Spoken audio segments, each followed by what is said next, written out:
Sorry. Hi. Welcome to Talk Comics to Me. We're here. I'm Heather. And I'm Champ. And it's a light week-ish. It is Wednesday, January 22nd, 2020. Wow, that's good. It's Aquarius season. Don't know. I literally just, the first half of January, it's me counting down to my birthday. Oh, that makes sense. That's it, yeah. So that's how I know what day it is. Well, maybe this could just be a new year, new thing. Oh. We actually know the date. Could just put a calendar, like, on the wall behind us. We could, yeah. Let's do that. Or in front of us. Because I'll forget. Oh, yeah. Okay, so comics. Let's talk about them. Okay, so I'm going to go first. I've got Wellington. This is issue number 2. This is from the creator of Lore. And this one is actually really... Lore. Vor? Vor. Sorry. Yes, okay, so this issue is actually really cool. So, so the guy in this, I'm just going to pretend he doesn't have a name because I am horrible with them. He is in a small town investigating a weird series of events. A man shows up at the morgue with a bunch of weird markings on his skin. A child had gone missing. So he is doing his best to try to figure out what had happened. So in this issue, he has this really weird dream with this guy that's saying, like, you're not going to be able to stop what's happening and blah, blah, blah. And he hears weird noises and he goes down into the room where the old man's body is and he finds this creature. And I just have to show this picture because it's so cool. The creature is saying that, like, she's a demon and she knows how to stop it and stuff. But I had to Google what this creature was because it's loosely based off of a myth. The creature's name is Huldra, and she is like a succubus type, siren type thing. She lures men into the woods and kills them because they're too busy paying attention, to her, like, woman body to realize that she has the legs of a deer. Or in some cases it's a cow, in some cases it's a goat. It really just whatever. But she just kills promiscuous men. So I'm curious to see how she plays a part in this story. It's very exciting. That's really great. Yeah. Sorry if you hear the snowblower. We got snow. We got a lot of snow. And apparently they chose, like, 2 o'clock. It's almost 3 o'clock yeah. to go ahead and finally do something about it. Sorry. Anyway, I have Batman's next. So I have Batman. This is issue number 87. I personally did not like this at all. So a good start, but you don't know if it's going to keep going? Yeah. I couldn't find the right words to describe it earlier, and I still don't think what I'm about to say is best said. But I feel like it just has, like, too much of an, like, edgy twist on it. Okay. If that makes sense. Like, this kind of opens up with the Riddler in a state of madness. He's kind of naked and going crazy, and, like, the Penguin is there, and he's very much more bird-like. Can I see? Yeah, it's a lot, and I'm going to at least finish this story arc because I would like a well-rounded photo. Yeah. Picture is what I was looking for, but I need a photo. I need a photo of it specifically. I need more photos of Batman. I don't know. I think I'm just not fully in because I started on Batman because of Tom King, which is my own goddamn fault, but I just want to figure out what to expect, and I think for me personally, I got too much into, like, what Tom King was bringing, that, like, this is, like, I'm trying to get out of it, and I can't, like, my brain's like, but... Because the tone feels very different. The tone is 100% different, like, 100%, and that's not a bad thing. Right, but when you read 85 issues of one person's version of Batman, and then you're just thrown into the next one. Yeah, it's just different, and that's fine, and that's... I don't think it's a bad book. Okay. It's very actiony, and it's very cool, and it's just not for me. I don't know what that means. Next, I have Batman Curse of the White Knight. This is book number 6, so 2 more issues. Actually, kind of like this. Really? Yeah. Okay. I don't know what particularly about this I liked. Because I know you've been kind of like... It's been hard for me to, like, rein it in, so to speak, and just, like, figure out how I feel. And I think maybe if I take it back and read it as a whole, I'll get a little bit more. I don't really want to speak too much on this issue because there are a lot of things that happen. And a lot of story and a lot of, like, stuff that's just kind of, like, not developed, but has been developing and, like, is kind of resolved here. Okay.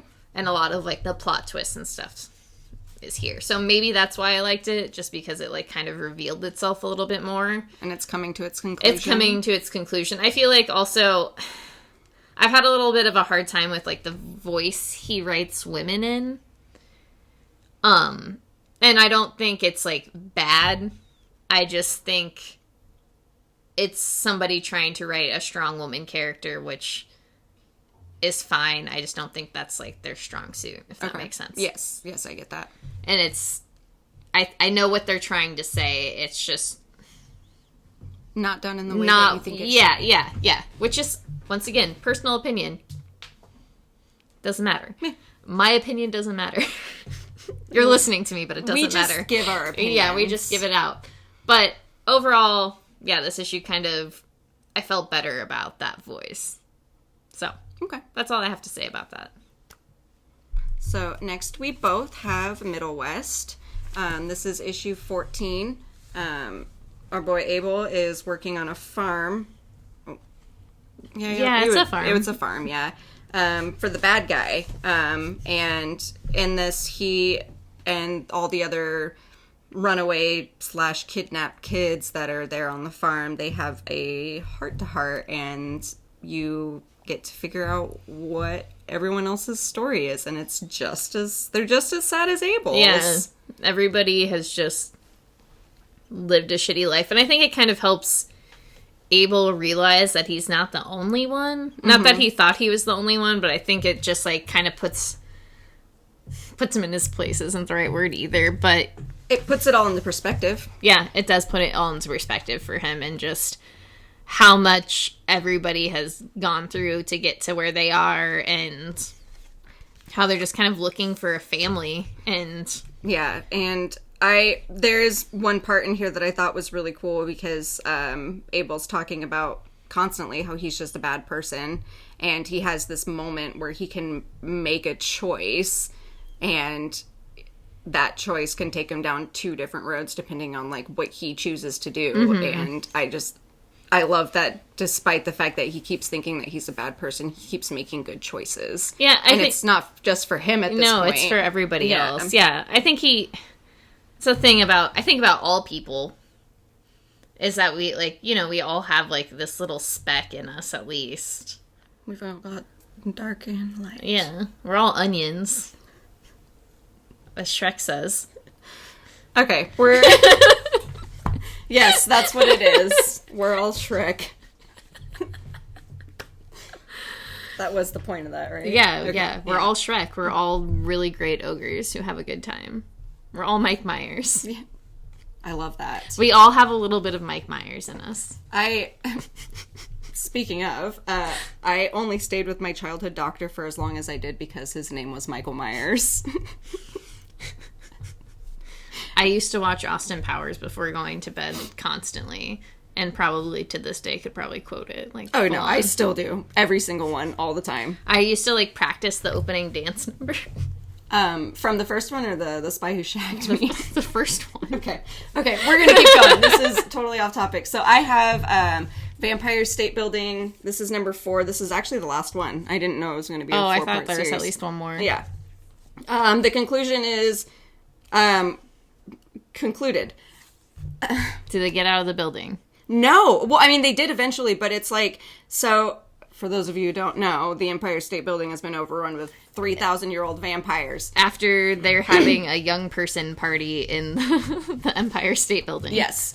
So they came from the 75th floor. Apparently they were like boxed in there, and they had been for years, but since, you know, the building's been getting worked on, they opened the tomb and all these vampires came out. So, it follows just like behind a wall. Like... That's literally what it was. Oh like, no! They open a door, like it's like a concrete door, and then it's like, why are there eyes in there?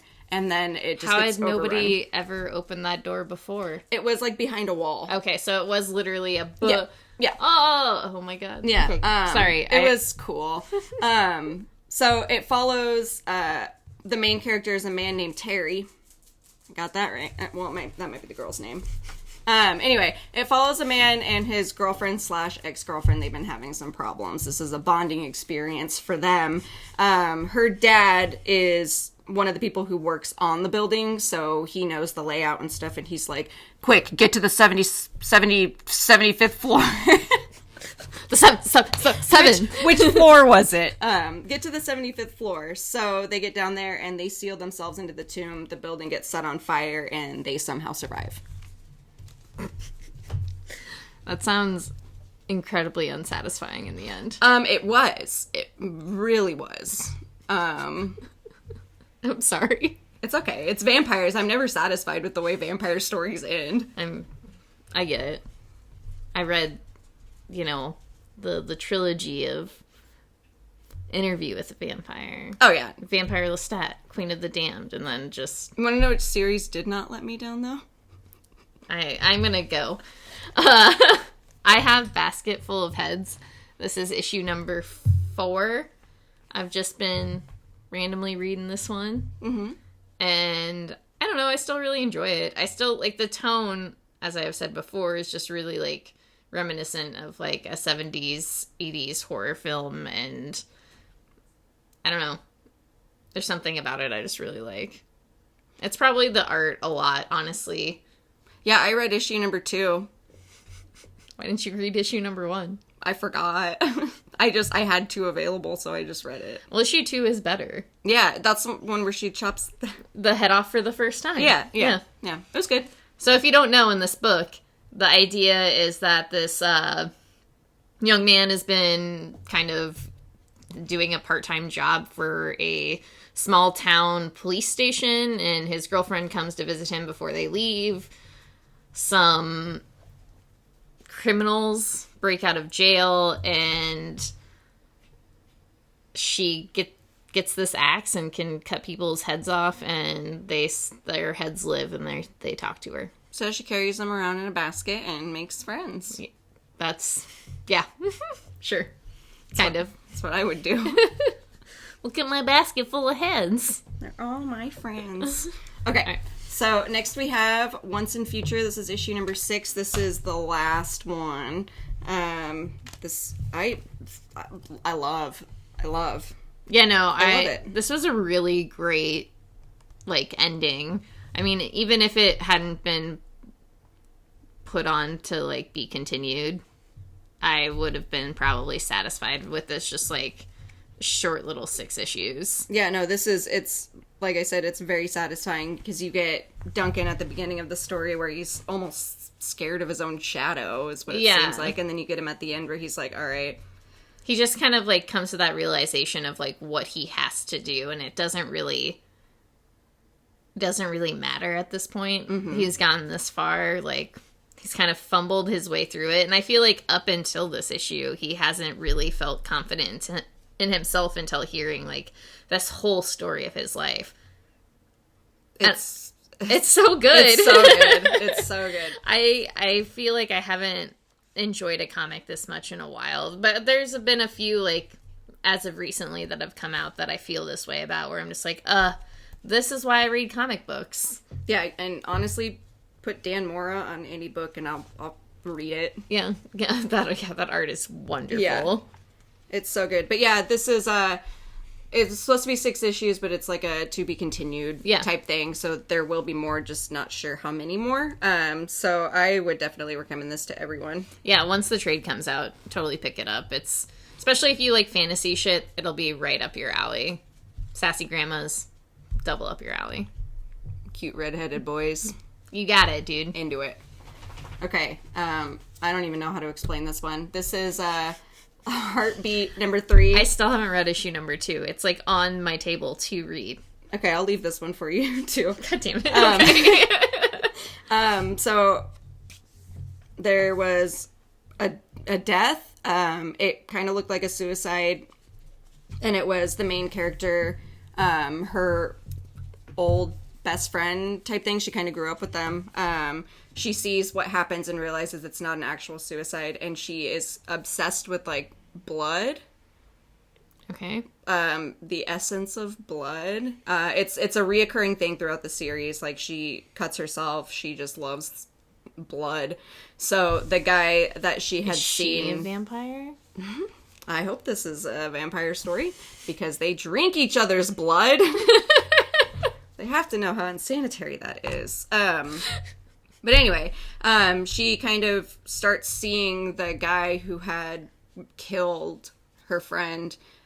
In this issue, there is banging, there is cutting, and there is drinking each other's blood. So if you're not into that, I just would not recommend it, because it's weird, especially when you consider, like, these are supposed to be high school kids. Yeah. That's like uncomfortable for me. Yeah. But the art is great. Damn it. Okay. There's only 2 more? I think it 4 or 5? I think it's 5. Yeah, there's gonna be 5. And I mean, the story is pretty cool, like, once you figure out, like, what's happening, but I think it's the fact that it's supposed to be, like, teenagers that kind of stresses me out. That's how I feel about, like, a lot of shows and things these days. I'm like, but they're teenagers. Yeah, like Riverdale? Yeah. Like, I know that those people aren't teenagers, but... It's still weird. Why would they do that? Yeah. I mean, I get it, but stop. Stop doing that. Stop doing that. Okay, so then I have Family Tree. This isn't naughty at all. Little girl growing into a tree. This issue, it's just the story kind of like paces itself along. It's just going. Is that Lemire? Yeah. Okay. So it kind of starts out, she's turning into a tree. Second issue, you find out that her dad turned into a complete tree. And then this third issue kind of shows more about what this tree business is. Like, she's kind of been in this outside world where she's been talking to her dad, and it's seemingly in, like, this tree house type thing. The family tree business. The family tree business. It's a lot. It's hard to explain. I think if you're into, like, body horror, this is definitely something you would enjoy. I would just tell you it's a little weird, and I think even though it does move itself along, it's also kind of slow-paced, if that makes sense. Oh, yeah. I feel like that's how Lemire writes, though. Like, that's how I've always felt when I read his stories, where it's like it seems like a lot is happening, but the story isn't moving. Yeah. Just fine, because it always pays off. Yeah, and I'm definitely interested. I'm invested now. I want to know. If nothing else, for, like, the sake of this little girl. Still hate her mom. Hate her mom. Her mom is just kind of awful. And I think it's because her mom is just, like, kind of an asshole to everybody, which I get because her kid is turning into a tree, but also her kid is turning into a tree. Modern day medicine isn't going to know about this. Like, you don't know anything about this. Well, I mean, if it happened to her dad, then she's experienced it before, so why is she acting like it's never happened? Well, it happened to her husband. Oh. The little girl's dad. Well, yeah, that's what I mean. Like, she's clearly seen it happen before. But the mom is the one who's being an awful person. Okay. So it's a lot. Okay. It's a lot. That character I don't like, and I don't like moms. Moms are the worst. Moms are the worst. Moms. Okay, we have Folklords. This is issue number 3. This story is so cute. I love it. Yeah, it's God, what is this? What is his name? Oh God, now I can't remember his name. I am just the worst with names. I apologize. You sucked his name out of my head. That's my secret power. Well, okay, so the main character is a young man. Young man, yes. He has been captured by this girl. What I love about this is it's the Hansel and Gretel story, but it's Hans and Gerda. Yeah. Or Greta, something like that.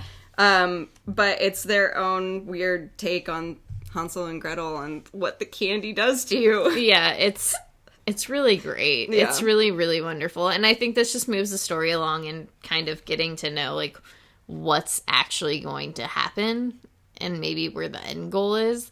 I don't know, but I kind of want this story to happen forever. I know. Because it's one of those where because obviously it is about, like, folk tales and stuff. Mm-hmm. Like, if they do every issue a different one, then they could go forever because there's folk tales in every culture. Yeah. No, it's really great. The art is really wonderful. The story is really, really good. It just... And it leaves you just wanting more at the end of every issue. It's one of those things where you kind of read it and you're just like, oh, I'm having a good time. And then by the end, you're like, oh, yeah, tell me more. I want to know more. Give me more. Tell me more about this world. I need to know more. Go ahead. Okay. I have another vampire one. This is Vampironica New Blood. This is part 2 of 4.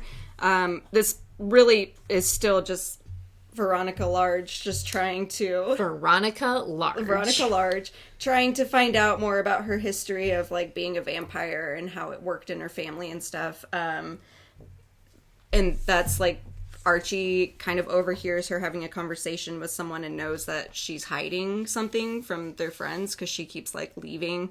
And so he, of course, being the dummy that he is, he just wants to help. Yeah. So he keeps inserting himself into things that he doesn't need to. Sounds right. Classic Archie. So yeah, that's it. That's all that issue is about. All right, Far Sector. Issue number 3. Nice. I still really like this book a lot. It's, like I said, art, story, perfect together. This issue just kind of continues the idea that on this planet, nobody feels emotions, but there's a drug that helps them feel emotions. I like that. And basically, when she's meeting with one of the higher people, she's just like, how can you, say and do these things, yet do this? And he's just like, well, everybody does this. This is just the way it is. You say that it's not, we say that it's not, but it is. And then they're having this giant protest, and they call her to this protest, and they're basically like, get these people out of here or we will kill them. Damn. And I won't speak anymore on that because it's a lot. It's a lot, and I think it's just very, like, poignant in the way that it talks about people in power. I'm gonna have to read it. I like that. It's really good. I highly, highly suggest it. I think it seems like something that I wouldn't say isn't that good, but I think that it kind of comes off as something like more childlike or like young adult. And I would say, yeah, it is young adult, but I think the message, says age 17 plus on there. Yeah. It's a young adult. It's a young adult. Yeah. But it has, the aspects of grown life. Yeah, and it has, like, a powerful thing it's trying to say. So, I continue to stop. Okay, so I have this graphic novel of the Forever Maps. I didn't get a chance to read more, but I did read the first issue when that had come out several months ago. But it's basically just a guy who randomly runs into this old man, and the man's like, you gotta help me, you gotta, like, take these maps away, I can't do it anymore. So he takes the map from him, and the map leads him to another map, and then another map, and then the guy just becomes obsessed with it. So that's why it's called the Forever Maps, is because he just wants to know what's at the end of the maps. But I don't think there's gonna be anything. I think it's just gonna be another map. Yeah. So when I read this, I'll let you know. I did really enjoy the first issue when I read it, though, so... Okay, so then this is Mark Miller's Christmas project, Project X, which now that I know what this is about, I guess I get why. It's about Jesus. It's about Jesus. It's called American Jesus. This is issue number 2. It's the new Messiah. I am just reading this to read it off the wall. You said you had a lot of things to say about it. I have a lot of things to say, but I don't like saying bad things, but I hate this. I do not like this. The idea is that a young girl who is a virgin finds out she is pregnant. Her family is fucking terribly mad. She comes into contact with this man who tells her that she is like the new Mary. She's going to be giving birth to Jesus, that she needs to get on this bus and go somewhere. And she ends up going to Waco, Texas. Of course. It's pronounced wacko. And in Waco, Texas, this is where the second issue continues off, is 18 years later, the baby is grown? Yeah, 18 years later, the baby is a 17-year-old girl who is living in this cult and is just like, I am not Jesus. You people are insane. Please, brother, sit down. I am not Jesus. And then she runs away. I hated the first issue. I didn't even make it through the first issue because I did not like it. I think I'm going to continue reading just because I want to know, but I made a disgusted face as if I've never done that myself. Like, how could you? I don't know what to say. It seems kind of unoriginal. Yeah, I've read that story before. And it seems kind of distasteful, too, to the people who died in Waco, Texas. I guess. You get brainwashed by a cult. I don't think it's fair to, like... That's true. I guess I forgot it was a cult. I apologize. I did not mean to sound heartless just now. No, and I just... Whatever. I just think that, like, it's not that great. Okay. I will try rereading it so that we can talk about it. Yeah, and I would love that. If nothing else, I just... Okay. Oh. Okay. Okay, so... Next we have Marauders, issue number 6. I don't even know what to say about this. I don't think you can say much. No. So I think what we should talk about is how we just had this discussion earlier. I was going to drop Marauders off my pull file, not because I don't like it, just because I have a lot of X books right now, and I need to kind of slim up things. Yeah. I was thinking the exact same thing. And then this issue just comes and fucks me up, and now I need to know what comes next. That's all I can say without ruining everything. Everything has been a long con until this issue. And then certain people showed their true colors, which you could see the entire time. But you just kind of didn't think about. Yeah. It's stupid. It's stupid. And by that we mean great. Yes. Pick it up. Let's read it. And then we have Excalibur, issue number 6. This is I think it would be the conclusion to the whole, like, Camelot storyline. Yeah. And you figure out Apocalypse's end goal, which, badass. Yeah. And in this house, we love Teenie Howard. We love Teenie. I'm going to talk about the part that I texted you about. Okay, that's fine. I just need to say... and I want to... The art is really great. Marcus, too. Yes. Wonderful. It's beautiful. There's a scene where Rogue and Gambit are talking about their life and stuff, and Rogue has this really...